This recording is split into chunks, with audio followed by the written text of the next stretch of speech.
Hi, I'm Mike McGowan, and thanks for watching this video. I want to thank the fine people of the United Way of Door County for sponsoring these videos on mental health. And today, we're going to talk about something that is really important and has come up big time in the last couple of years. What we're finding is that people, children, students in high schools, middle schools, and even younger, as well as adults, are reporting an unbelievable increase in anxiety and stress. And that's the topic of today's video. We're going to talk about anxiety for a minute. Now, let's talk about what anxiety is. It's a feeling. We all have it. You can't avoid it. It's always there. Anxiety, to me, I define as fear of future pain. Somewhere, sometime, somewhere down the line, we're going to experience something that we feel we can't cope with and is going to hurt us. Now, that could be 10 minutes from now or a year from now. But anxiety is just natural. We always have it. We've had it forever. It's actually a mechanism that we need. We need it to survive. When we have anxiety, we tend to respond in three ways. They're called the 3 F's. You've probably heard them. Fight, flight, or freeze. What does that mean? It means when something happens, we have one of those 3 responses. I'll give you an example. Let's say you're out in the yard and you're playing catch with a Frisbee and somebody throws it into the woods or into the bushes. And as you go to get it, out of the bushes runs a skunk. Well, the minute the skunk runs out, you have several different reactions. First of all, we're all immediately, our anxiety goes up. We're afraid of being sprayed. First, flight. Some of us look at the skunk, turn, and bolt faster than we think we're actually running, and not too gracefully, I might add. If we were filming that for TikTok, it would make for an interesting TikTok. And our friends would all laugh at us because of how silly we looked when we were running. Second, some of us would see it, and just freeze immediately.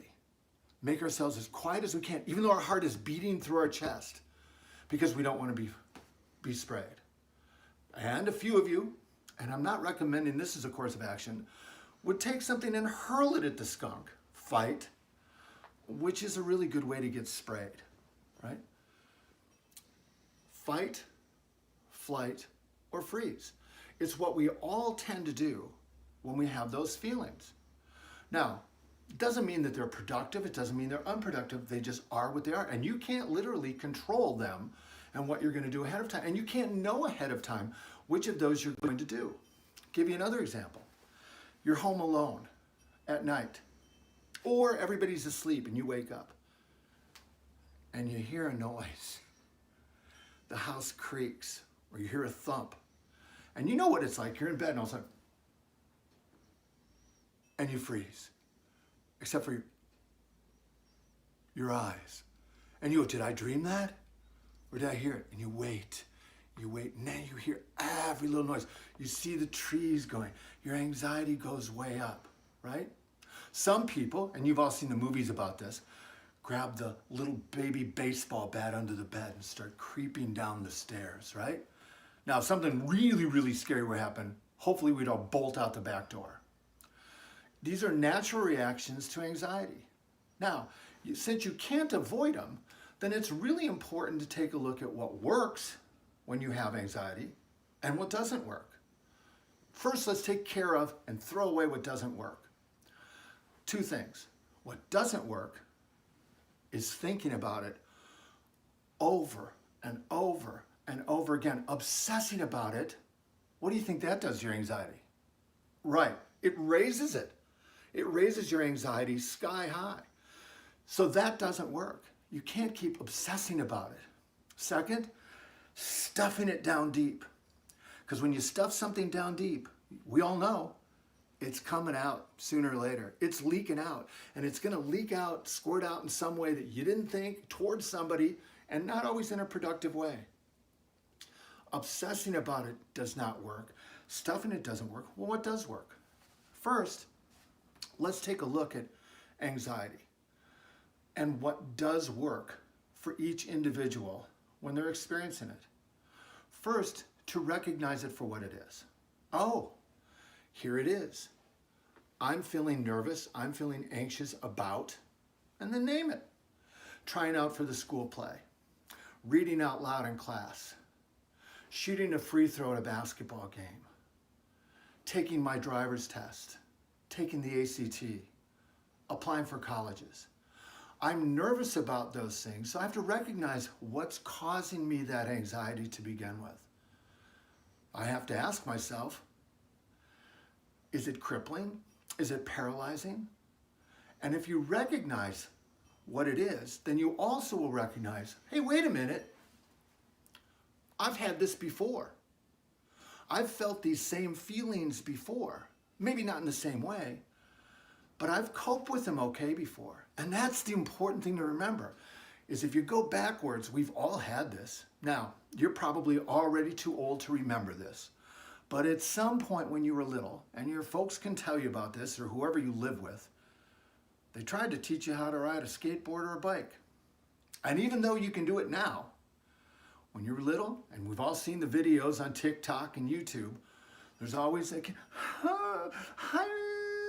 and they're crying and the family's trying to encourage them, but they're afraid. Their anxiety is sky high. It's almost paralyzing. It's hard to ride a bike if you can't feel your legs. And they're thinking, I can't do that. Something really scary is going to happen to me. Something sudden, something scary, something I'm not prepared for. And so it's almost unparalleled, and sometimes we just put it off. We just can't do it. Now, you did it, didn't you? You can't even remember these moments you felt anxiety, but now, most of you listening to this can ride a bike, ride a skateboard. In fact, some of you are asking for a longboard for your birthday, right? We can now do this stuff because we got over that. We took it on as a part of that. Take a look at some of what people do. How many of you know somebody who misses their first free throw or is so afraid to even take it that they don't want the ball? Or an infielder who sits there and goes, don't hit it to me, don't hit it to me, don't hit it to me, because they don't want to make an error. Their anxiety is high enough. And by the way, what does that do to your body? It tenses it up so that you're much more likely to make a mistake. Well, if you've coped with this before, then you know you can accomplish it. You can get over it. Let's take a look at the second part. Are the fears that you're afraid of realistic or unrealistic? And can you do anything about them at all? When I ask 8th graders, what are you most afraid of about starting high school? This creates a lot of anxiety for 8th graders. And now it's April or February of 8th grade. And so they're not even going to start high school for months. And they're already nervous about it. What makes you the most nervous? And you would think it would be, oh, the homework, the work. Will I be able to understand? Will I be able to get it? Will I make the team if I try out against older kids? Whatever. Now, those are some of the fears, but the two biggest fears, I want you to think about this, people have, 8th graders. Will I get my locker open? And am I going to get lost? What? Those are creating the anxiety. Now, first of all, are those realistic? Does it really matter if you even get your locker open? Hey, ask the seniors at a high school. Most of them, some of them, still can't get their locker open, and they've been practicing for 4 years. They've just given up, carry everything in their backpack. Second, getting lost? Well, maybe once or twice. But by the second week of school, you know the school like the back of your hand. And you can't even remember. Those of you who are older listening to this, you might think you remember, oh yeah, I think I was afraid of that starting school, but you can't remember the fear of being lost or the fear of not getting your locker open, because either you can get it open or not. But that fear itself can paralyze you in asking for help, in looking around, and it isolates you from doing that. I mean, if you can't get your locker open or you don't know where room 212 is, to look at somebody in the hallway and go, hey, where's 212? Where's English? Where's Mrs. So-and-so's class? You got a bunch of people in the hallway. I was just at a school last week, and there was a substitute. He came out of the room, and he looks at me, and he says, hey, do you know where room 216 is? I said, I'm a guest in the building, like you. And he goes, oh. And he did something smart. He looked and he goes, Can anybody tell me where 216 is? This was great. The whole hallway turned to them and went, I don't know. They didn't know. I said, ask them for who it is. Oh, I'm supposed to be subbing for Mrs. So-and-so. 20 kids went, oh, that's here. Kids don't even know the room numbers. We have to understand, are the fears realistic?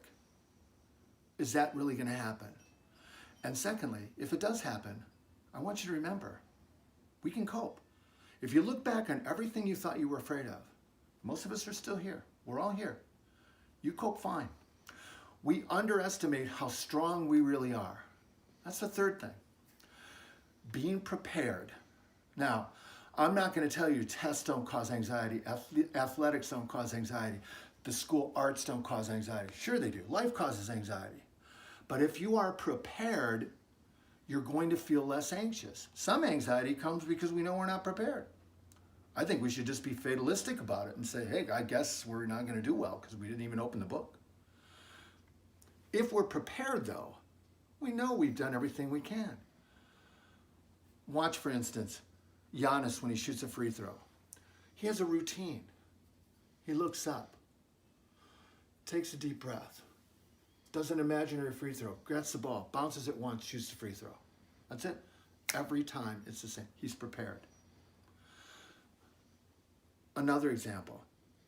Some of you watch things like America's Got Talent, The Voice, American Idol, any of those shows. And when that contestant, you see them sometimes at the first auditions and everyone's backstage and man, you can watch TV and you can feel the anxiety in that room because everybody's wondering, am I going to get picked? Am I going to move on? And they're all like nervous and they're all doing stuff. And then that contestant walks out on stage in their normal clothes. They're not ready for the show yet, right? They're just auditioning and they sit in front of the panel and the audience. And now they're talking to Simon, Howie, the panel, TV, the audience there. And by the way, would you be nervous? I would be, right? And you can see it. They're shaking sometimes. And they say, are you nervous? I say, yes, I am. What are you going to do for us today? I'm going to sing. And they're shaking. They can barely speak. And many of us at home are watching going, oh, how are they going to pull this off? They can't even talk. And then Simon says, and I just wanted to put that in because I really wanted to say Simon says, the stage is yours. And the music begins to play. And they're fine. They start belting it out.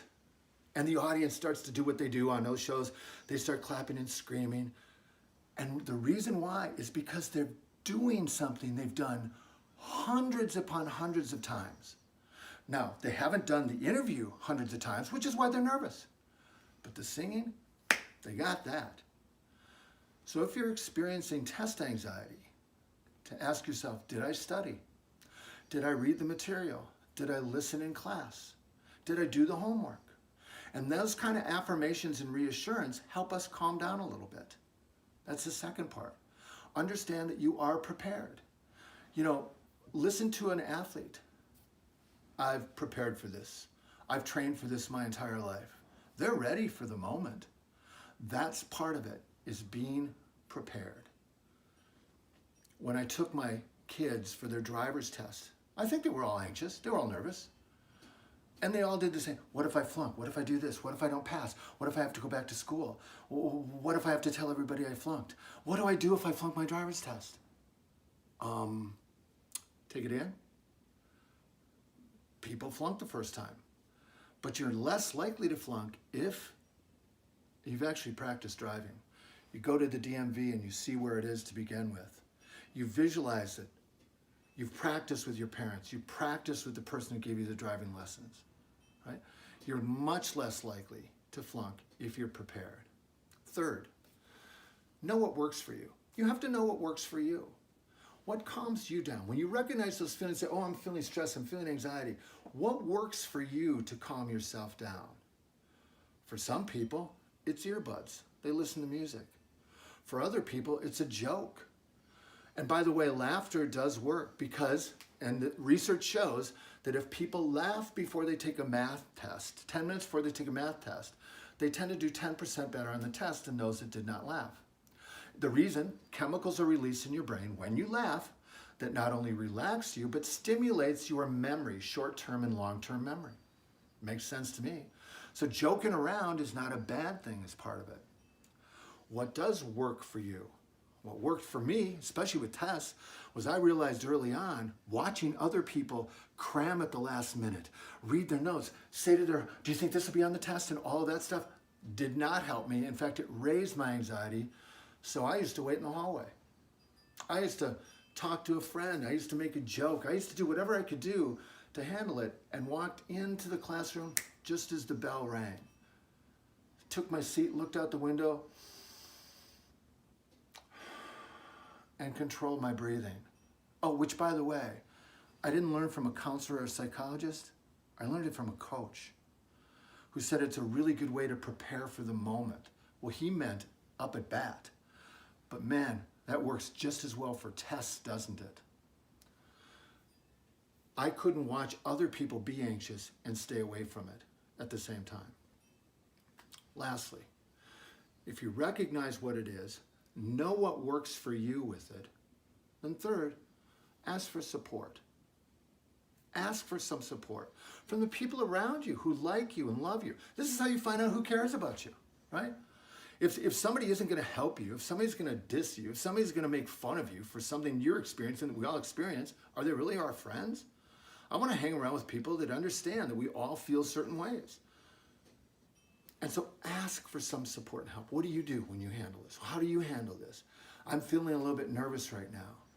Maybe talking to them, maybe watching something, maybe listening to some music, maybe sharing a snack will help. That's a part of it. So let's review. When we're feeling anxious, which we all will feel, we'll all feel it at some point.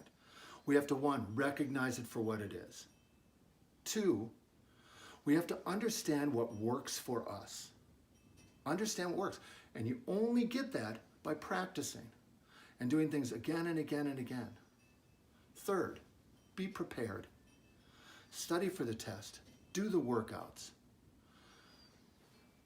Practice your lines for the school play so that you're prepared. And fourth, as we're feeling those feelings, share them with people that care about you. Because by doing these things, we can get control over it. And we don't have to do things to control it that are destructive for our overall mental health and physical health. Thanks a ton for listening to me, and have a great rest of the day.